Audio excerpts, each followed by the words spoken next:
Thank you all so very much for being here with me this afternoon. You know, in Australia, I never start a talk without acknowledging the local Indigenous people and acknowledging their spirit and their contribution to our country. And so today I would just like to acknowledge that I am here in South Africa on this land that has been through so much. And maybe some of you will hear from my accent that there is a little tinge of South Africa. So it is doubly meaningful for me because actually I was born in South Africa and I left when I was 16. And yet the start of my Oz Harvest life is intricately connected to being here. So the only thing I can do, and if you thought I had ever thought that somebody would make a full feature film, a documentary, following me around for the last 3 years of my life, if anything has been the most confronting thing in my life, it has been that, watching that film once it was finished. It never occurred to me in my life that I'd be standing on a stage and sharing anything. I want to share with you how that happened and why it happened and why it's so important and how when you are passionate about something, it absolutely drives you because passion is infectious and it is catchy and people want to get on board with someone who is absolutely committed to doing something if it's going to benefit the world. So I want to just go back to a couple of years ago when I was asked to do a talk to 5,000 15-year-olds. And honestly, I thought, what on earth am I going to say that's going to engage 5,000 15-year-olds for 40 minutes? And it was in an auditorium 10 times the size of this, and I couldn't see the kids at the back. Anyway, I was on a roll, and I just got onto that stage, and all I did was share with them how important it is to find something that you care about, and I shared more about our story, which I will do shortly. But at the end of that talk, there were questions and answers.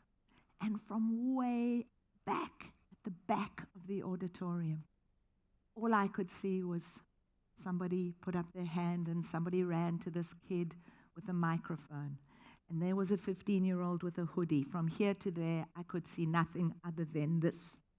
And this kid stood up and he said, firstly, I want to thank you because I've been a recipient of Oz Harvest food and it changed my life.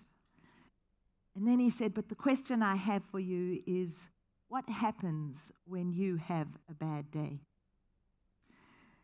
So first of all, I had to think, and the first thing I said was, I want to thank you for your courage of acknowledging that we've helped you, and I cannot tell you how moved I am to know that what we've done has made a difference to your life. But I want you to know something about having a bad day or having a good day. The way I see it, the choice is mine. And every single day when I wake up, I have a choice. Do I want to be happy or do I want to be sad? And I've made a commitment and choice that every single day is going to be the very best day of my life. And I'm going to be happy. And it is only up to me. And this kid turned around and he said, you might have just changed my life again. He said, do you think I could have a hug? He came running down the auditorium. I jumped off the stage. By this stage, I'm bawling my eyes out. And we both give each other the biggest hug. I still couldn't see his face. And I get back on stage after we'd done that. And a kid shouts out, and how do we get hold of you? And in my enthusiasm, I said, Ronni.khan@ozharvest.org. It didn't even occur to me to say info at. And I probably got about 400 emails. But you know what most of them said?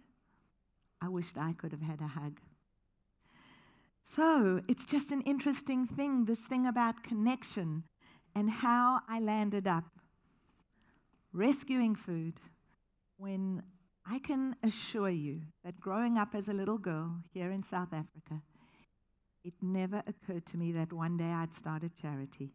And it never occurred to me that one day I'd be doing anything more significant with my life than doing what I expected I'd be doing, which is growing up, probably having a family, working, running a business, which I did all of those things.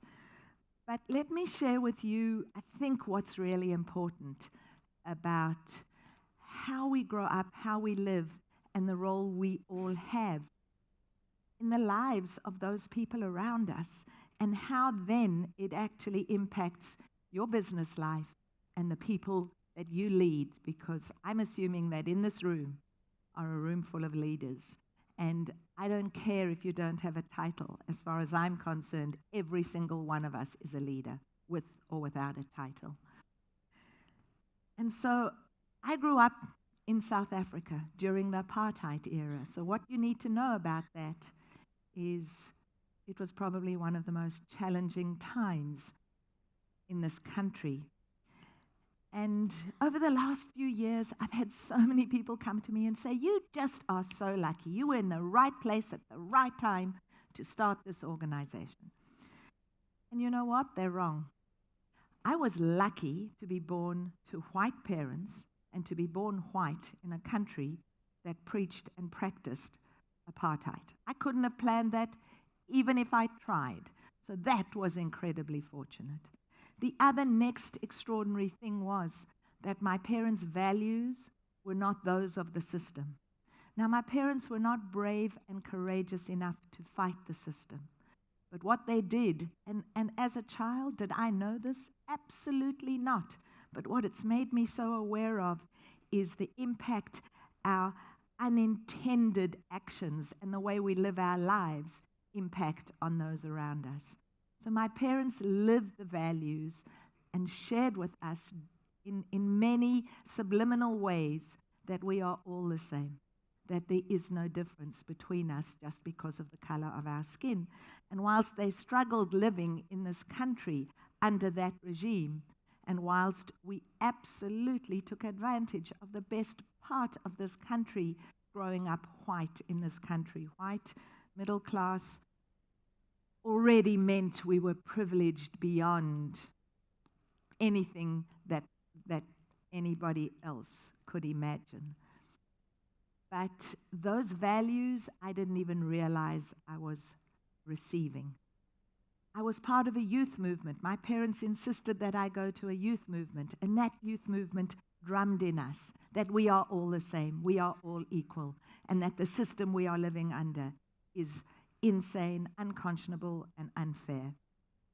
And so again, in bringing up my children, I'm so aware, and my grandchildren, I'm so aware of that notion of authentic leadership, or that notion of really living your values and being true to who you say you are and what you believe you are. But anyway, I just grew up unaware of all the stuff that was coming into me. I landed up going to live in Israel for many years.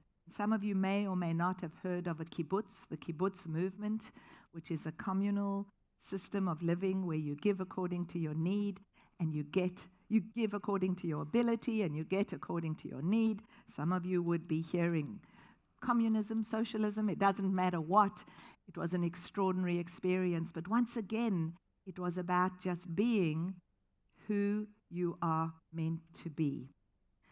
It's an extraordinary society and in that society, it functioned really well. And I discovered that I wasn't really very good in a society that told me where I had to be, when I had to be, to do what was best for that society.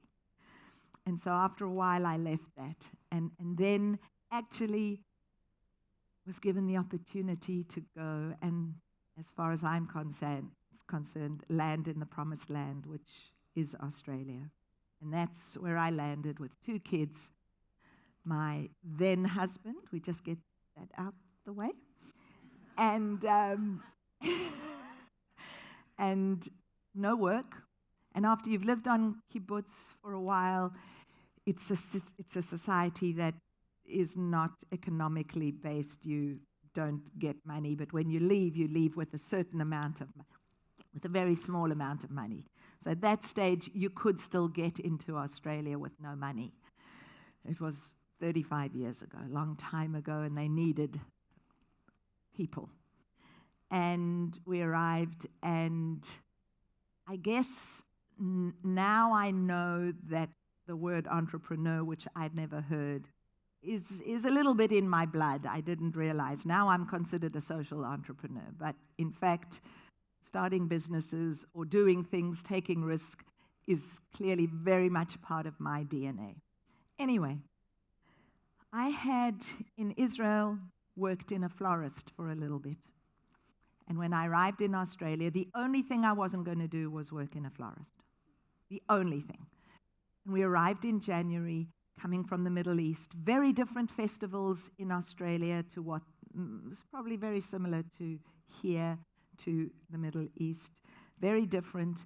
And at the end of January, looking in the newspapers for work, the only thing that just kept jumping out at me was florist, florist, florist. We were hungry, we needed work, and finally, that first week of February, I took a job in a florist. Well, what I didn't know was that the 14th of February was Valentine's Day and the busiest day in the floral world, and I got fired on the 15th. But the point is, I touched a flower, it didn't take long, and within a year, I had 3 florists and was back in that industry. And one day somebody came and said, "So what else can you do when you're organizing flowers for my wedding?" I said, "Well, what else do you want?" She said, "Well, maybe you should come with me to the hall." And this is the very early days of the event industry. And in a way, in Australia, I am responsible for chair covers and draping ceilings, and I apologize to the world for that. But it was needed and wanted, and before long, I actually sold my florists, gave up the floristry, and ran an event production company, putting on events much like this YPO event.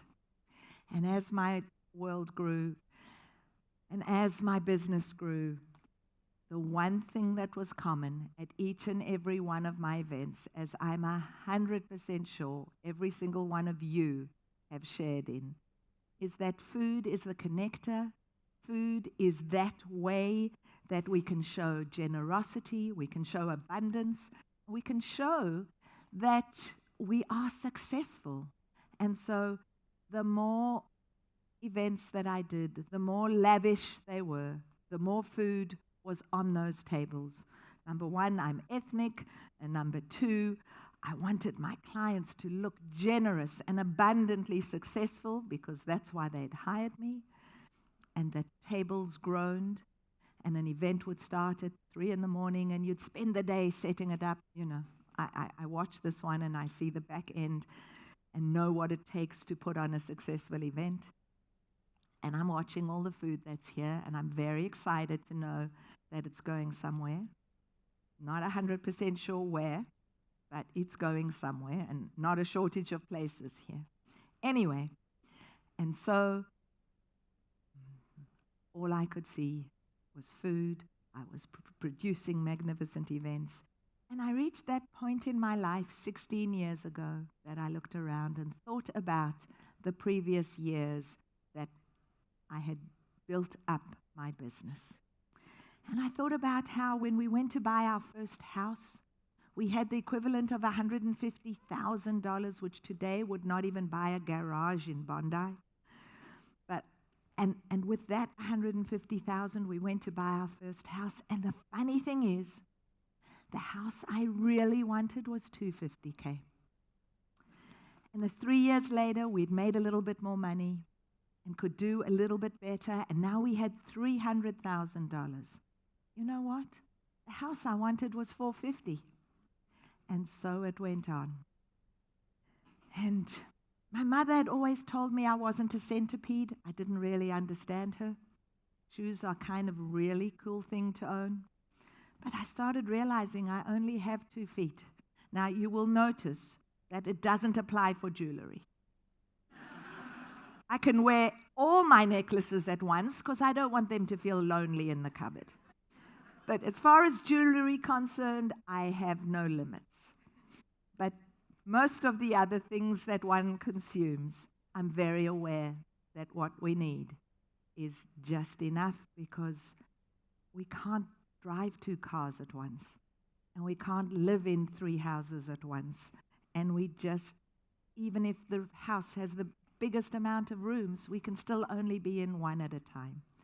And I started reevaluating everything that I had forgotten and everything that I thought I knew, and started feeling that I was missing something significant. I now had a roof over my head. I had food on my table. I had a business that was going well. I was not bored. I was not rich. I was not frustrated because I had all this time on my hands. But what I was unfulfilled, and I needed something to ignite me, something to give me purpose.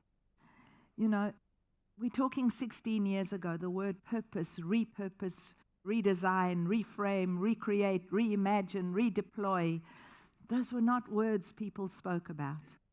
But what I knew was that I had a gap, and I wanted to find the meaning and put meaning back in my life. And here's that first little gem that I say that each and every one of us can look for purpose in our everyday lives. Because when I looked at my business, I kept seeing there was this food. Now, by this stage, what I had done, and you know, I thought I was really successful. I was successful. I had a sports car, and I had those trimmings and the trappings that make one look and feel to the outside world successful. And what I would do every now and again, looking at all that food that went to waste at the end of my events, I put some of it in my car, and I'd drive to the one charity that I knew was there on the way home. And it was pretty confronting to do. At 2 in the morning, the one place that I knew in Australia, in Sydney, funnily enough, was situated right behind the Ferrari and the Porsche dealers.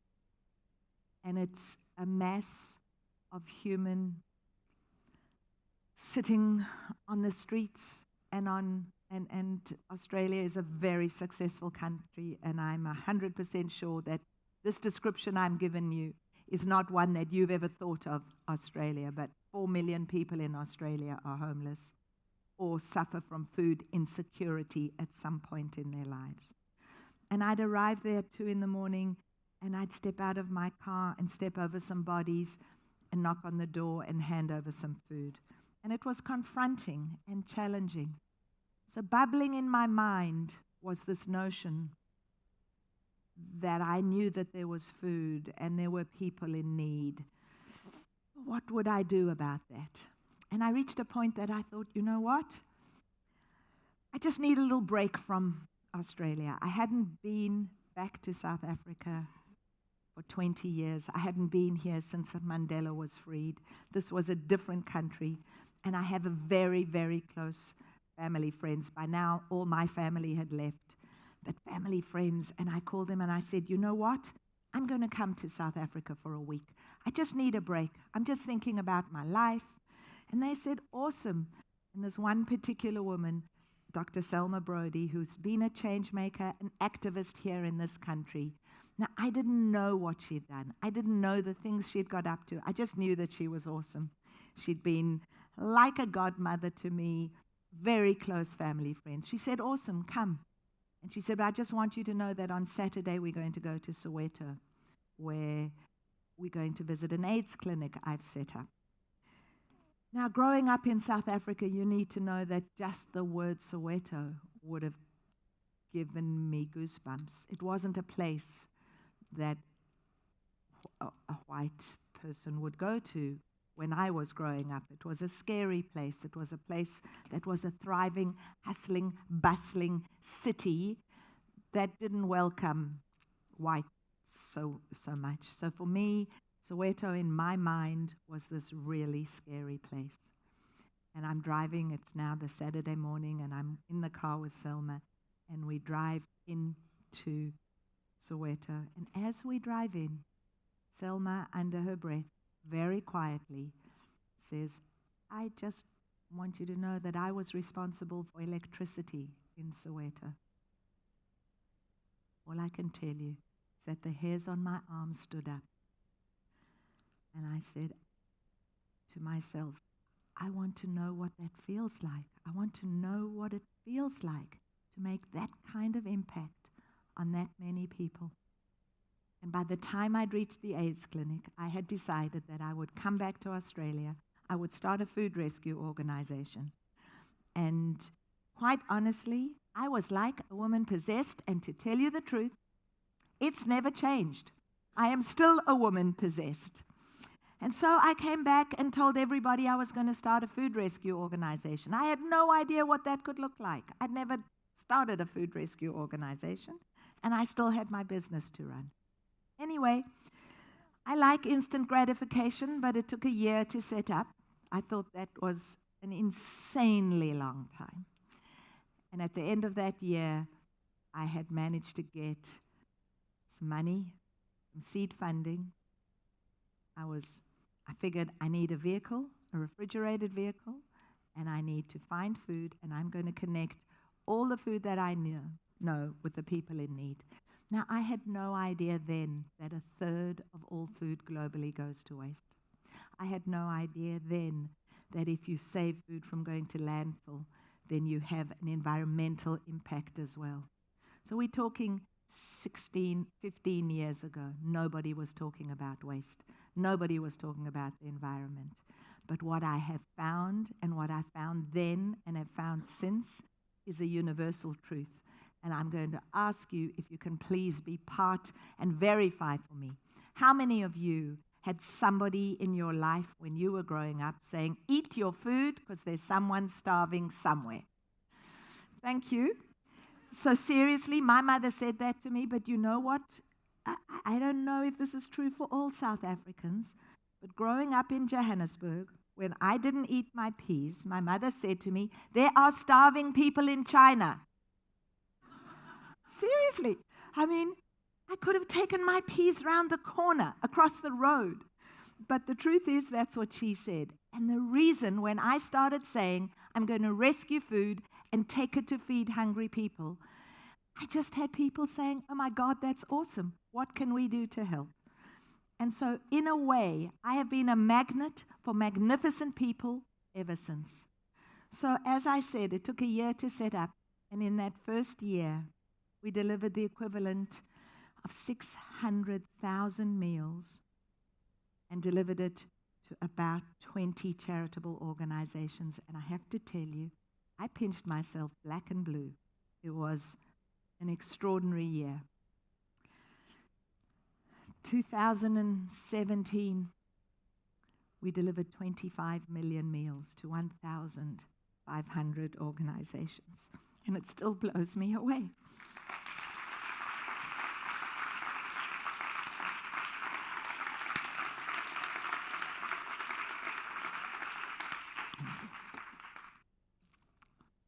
This Christmas, we just delivered the equivalent of our 100 millionth meal from good food that would otherwise have gone to waste. Instead, no, it's okay. But what I've learned along the way and what's happened along the way is just extraordinary. And I want to share with you why Oz Harvest, the organization I started up, is so uniquely positioned to actually significantly change the face of food rescue and the face of waste globally. So, it didn't take long for me to realize that, in fact, a third of all food globally goes to waste. In Australia, that equates to $20 billion. Globally, it's $1.3 trillion. We are talking about a scale that is so significant that it is insane. And when I say unconscionable, it really is the way I feel about it. If you consider that some of you would have heard Massimo talking.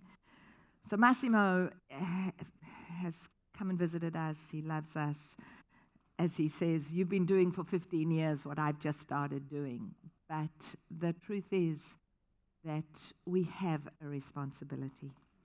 And so after about 2 or 3 years, what I realized was I had thought I would start rescuing food and delivering it to people in need, and I would just do that till we managed all the food that was surplus to requirement, until I realized the scale. And so then I realized that I didn't set up Oz Harvest to be the biggest, largest, or leading food rescue organization, which it probably is, but I set it up actually to solve a problem. And the problem is that good food goes to waste and people go hungry. And so we rebranded about 7 years ago, and our purpose is to nourish our country. And education has now become the key pillar within our organization. So whilst on a daily level we collect, I run a transport and logistics company. I have a fleet of 60 vehicles, all refrigerated, all with paid staff, rescuing food from everywhere in the food supply chain, from delis and takeaways, farmers, producers, manufacturers, supermarkets, convention centers, hotels, anywhere in the food supply chain. But that wasn't enough, because that wasn't shifting behavior. I've made thousands of businesses more efficient, but it didn't help the people we were feeding, because I never intended to be a constant source of food to vulnerable people. What I wanted to do was uplift vulnerable people. And so we changed and added our education pillar, which has 5 education pieces. We teach vulnerable kids how to live a sustainable life. We put them through hospitality training, 6-month hospitality training, and we give them a skill set and certification, and we help them find jobs. We teach vulnerable people in the agencies that we support how to live, how to cook, how to prepare food, how not to waste food. We've got a program that's just going out into schools for years 5 and 6. It's curriculum ready under the STEM system, and it teaches teachers how to deliver the program. So our whole focus in our education piece has been currently B2B, business to business, making businesses more efficient. Then we started teaching the vulnerable people that we support how to live a more sustainable life. But our biggest challenge is twofold. Number one, every single one of us is looking for purpose and meaning and looking for a way to get involved and to get engaged. So we have a program. We work with over 2,000 volunteers who come to us for purpose and meaning and leave fulfilled. And not everybody gets to start a charity. And I have no idea why I was blessed and privileged and one of those people who got to start something that has made a significant difference. But for everybody around me, there is a place that they can come to, add value, be part of, and know that they're making a significant difference. Innovation is very much part of what we do. Again, I didn't want us to be the biggest. I didn't want us to be the oldest. I wanted us to do our business and put ourselves out of business. That is my goal. And so through our innovation pieces, for example, we started the first free supermarket. Could I have that little video for 1 sec, please, Remo? The little one on the supermarket. I just want to show you, because it's so cool, because we weren't dealing directly with individuals. We take our food to charity. But it's not dignified. It's not so cool to go to a charity. You have to admit that you've got a problem. You have to sign in. You have to do this. I wanted there to be a place that anybody could get food if they needed to. Can you show that video?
tell me to do.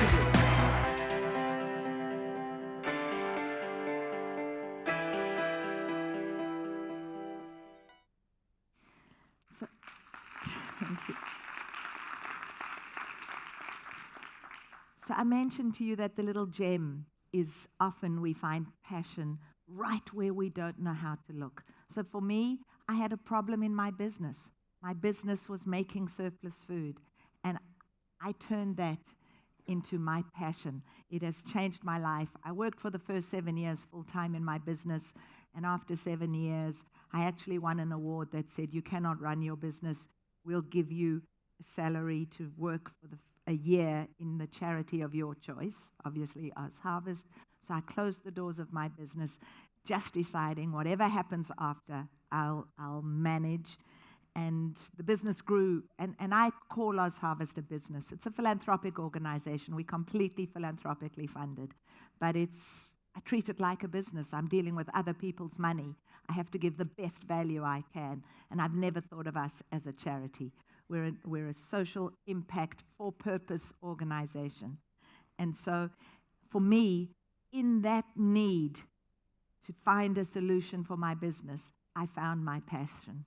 And each and every one of us often go through our lives every single day saying, shit, why doesn't somebody fix that? Why doesn't somebody make that better? Why doesn't somebody? And every time we point at somebody, 3 fingers point back at us. Perhaps within our own selves, we can create the solutions for some of the challenges we find, and then you find that your life takes on a whole new meaning. So when I say I never intended to be a charity queen or in this world of philanthropy, I found myself here. But nothing has ever felt so good in my life as having no money I ever earned feels as good as knowing that I'm giving. Getting is so much less powerful than giving.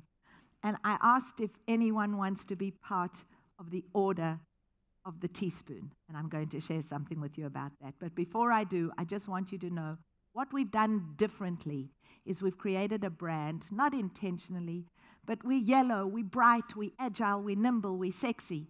And what I want to share with you all, that we are opening in South Africa. I'm going to start crying, but in the next few weeks, we will be opening South Africa Harvest.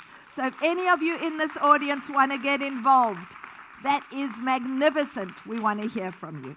I want to tell you about this order of the teaspoon. So I've been asked when I get back home on Sunday, I'm going to a memorial service for a magnificent author, poet, and bringer of hope in Israel, an author by the name of Amos Oz, who recently died. And they sent me this quote, and I got so excited when I read it because he says more beautifully what I could say. So I want to share that with you. Then I'm going to end with a little parable, and then you can ask questions. So listen to this. I believe that if one person is watching a huge calamity, let's say a conflagration, a fire, there are always 3 principal options. Run away as fast as you can, and let those who cannot run burn. Option 1. Option 2. Write a very angry letter to the editor of your paper, demanding that the responsible people be removed from office with disgrace. Or for that matter, launch a demonstration. Or option 3, bring a bucket of water and throw it on the fire. And if you don't have a bucket, bring a glass. And if you don't have a glass, use a teaspoon. Everyone has a teaspoon.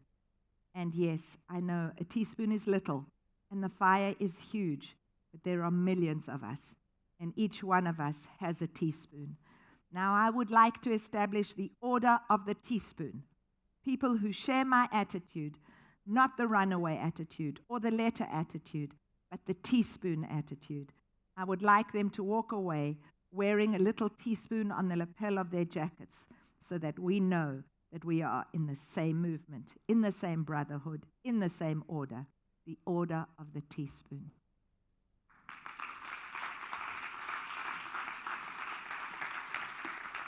Before I offer out a teaspoon to one of you, who takes up the challenge. I'm going to end with a little parable, quite similar, but one that I think is meaningful, and then please feel free to ask me questions. So it's during the recession, and a man's walking home after weeks and another day of going out and not finding any work. And he doesn't know how he's going to face his wife and 3 children because he has nothing to bring them. And as he's walking, lo and behold, he finds a shiny silver dollar on the floor.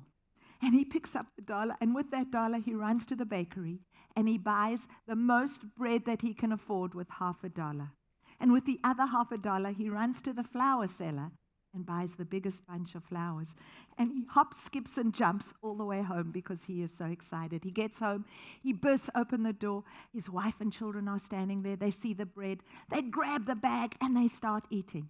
And then his wife lifts up her head, and she says, "Are you crazy? You buy bread, and then you take money and you buy flowers? What are you thinking?" And he looks at her and he says, "My dearest, the bread is in order for us to survive, but the flowers are to make it worthwhile. I hope that each and every one of you finds what it is that makes your lives worthwhile." Thank you. Who wants the teaspoon? You put up your hand first. Come here and get this teaspoon. I pay my people with hugs. I've got 200 people who work for me with passion, who come to work every day, who take less money than they could earn in the corporate world. I would like to talk to you in details about Awesome. Here you go. That's yours. Use that teaspoon well. Are there any questions? Yes. My microphone. Can you hear me without it? It just fell off. I'll try and put it back. Hi, first of all, a big thank you. You're a true inspiration, and a lot of what you said resonated very deeply with me, as I'm sure with other people. So I'm from the food industry, and I'm also from Lebanon, where definitely now with the refugee crisis, poverty and hunger are a real issue. Yeah. And we've tried a lot to help. We've tried a lot to manage our food waste, and counterintuitively, everything was against us. The government didn't make it easier. Legal regulations are very hard, and the cost of it, the cost of food and waste management is extremely high. So I was wondering if you had any best practices that would make it more scalable Absolutely. and more adaptable for the private sector. Absolutely. Thank you. So first of all, you should know that when I started rescuing food, there were people who said, yes, we'll give you food, and there were people who said, oh no, it's illegal, we can't do this. So I did lobby, and we had laws changed in Australia to allow good food to be given away for free. So that did help. But we absolutely have best practice. First of all, everything we do is free. So I rescue food from food donors and deliver it to 1,500 charitable organizations for free, philanthropically funded.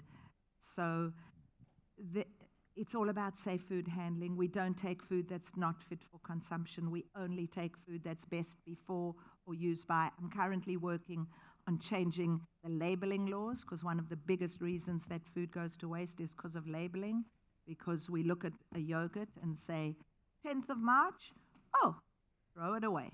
Our grandmothers didn't do that. They smelt it, they tasted it, they ate it, and nothing happened to them. And this is a manufacturer's plot. It's a plot to make us buy more. So there are definitely ways, and I'd be very happy to talk with you about that afterwards. Our model has been shared in the UK, in New Zealand, in Thailand. We've helped people in Peru. We've helped people all over the world. And as I said, we're opening in South Africa too. So, yeah, very happy to help. Any other questions? Yes. Hello, so I'm from Tunisia, and I was wondering about doing most the same thing as you did, but unfortunately I couldn't. Well, there's a problem of the legal, but I also wondered what is your model? I mean, where do you get the money? And how do you pay people who works for you? How do you buy all the cars? And even at the supermarket, I was wondering, does anybody from the street just enter the supermarket and take food, or do they need special cards or something like that? Because if I do that in Tunisia, I mean, people will start coming in the supermarket and sell the food outside. So I'll tell you that opened this. I'll start with the supermarket answer, only and I'll give you a story. So the doors of the supermarket opened. I was standing there, and a woman walked in with 2 children. And she stood at the top of the stairs and she said, I just want to tell you that my husband just lost his job. And I said, stop. I said, I'm really sorry your husband's lost his job. In this place, you don't have to tell me anything. Anyone can walk in here. Now let's go shopping. The way we run the supermarket is personalized shopping. Volunteer goes round. We help say, how many people are you cooking for? Oh, great. You want 4 tomatoes, 2. It just depends what we've got. We rescue food. Every day the supermarket's got something different. It's not a supermarket that looks like a Pick and Pay or a Woolworths. It can look like that, and it might look like that, but every day it's a little different. When I started Oz Harvest, people said to me, you'll never be able to do it. It'll never work. I thought of doing it. I was going to do it. I should have done it. I could have done it. I said to those people, mind out of my way. I'm doing this.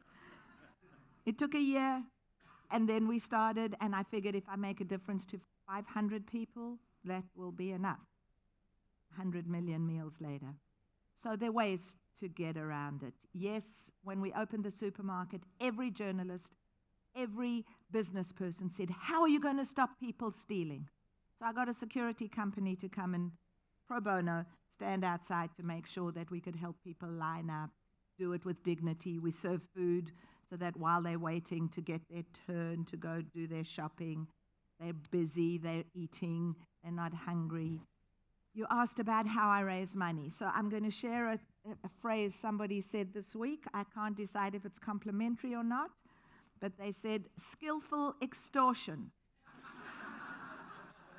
It's about building relationships. I'm going to give you a little phrase for anyone who's in the for-purpose world. Your impact drives your income. When I could show that $1 allows us to deliver 2 meals, that we first delivered 30,000 meals, people want to be on board with us. People come to me every day to partner with us. This year, I have to raise, to run our organization in 10 cities all across the country, $16 million. And that's philanthropically raised. We've got social enterprises. We've got ways that we bring in money. And all of that's going to happen here in South Africa too. We've got team building for corporates. They pay us for the privilege of coming in. So all of those people who are talking about finding purpose in business, every business needs to show true leadership and needs to give their staff the opportunity to do awesome things. And one of the things, I've got companies that line up to come and participate in our cooking for a cause because it adds meaning and value to them, but allows us to deliver more meals. So, we raise a lot of money, and it's just by relationships, by going to Unilever and sharing with Unilever why it's important for their staff, for their business, they're in the food industry, etc., why they should invest in us. I've never asked for a donation, I ask for investment. It's all about approaching the issue of money in a very corporate way, in a way. It's all about value, shared value. Yeah. Any more questions? Yes. Hi, I'm Andrea from YPO Johannesburg. I didn't understand when you said you give training to people, 6 months training. Do the people who benefit from the donation, do you train them to go fetch the food from the donors themselves? No. The people that I train them in hospitality training to be chefs, to be sous chefs, to work in kitchens, and then we get them jobs in the hospitality industry. The people who collect food for me are paid drivers. I pay my drivers because if Pick and Pay here comes on board, and just all of you, can you hold fingers that Pick and Pay will come on board with us? Thank you. If you know anyone, go talk to them. But the point is, let's say we were picking up from Pick and Pay, which I hope we will be. My driver would arrive, pick up that food, and deliver it in real time. So it's a transport and logistics issue. It's about taking good food and delivering it in real time. The kids that we train, it's to help them get jobs in any industry. A lot of them have never succeeded in any educational field whatsoever. This is the first time they've actually done something and succeeded. And they might not want to be in the hospitality industry. We then guide them and get them into TAFE or technical colleges or back to school so that they can learn more. Yeah. Yes. Thanks, Enki. Hi, Ronni. My name is David. I'm from the Malaysian chapter. Thank you very much for your sharing. I'm very moved. I wish I have 1% of your courage to do what you've done. So thank you very much for making such a huge impact. My first question is, do you have something like this going on in Southeast Asia, particularly in Malaysia? And if not, what would you think would there be organizations already that works on this kind of projects that I can lean on? Because this pertains to my year as learning officer, and we do again luncheons and food, and I would like to see if we can take a spin of what you've done and shed a little bit light on this as well. Thank you very much. Sure. So yes, there is. I'll talk to you about Malaysia in particular. Courage. Courage comes from knowing that you really want to fulfill something so deeply. We've all got it. We all have it. It just gets drummed out of us very early. Do this, you must do this, you must earn money, you must do this. And,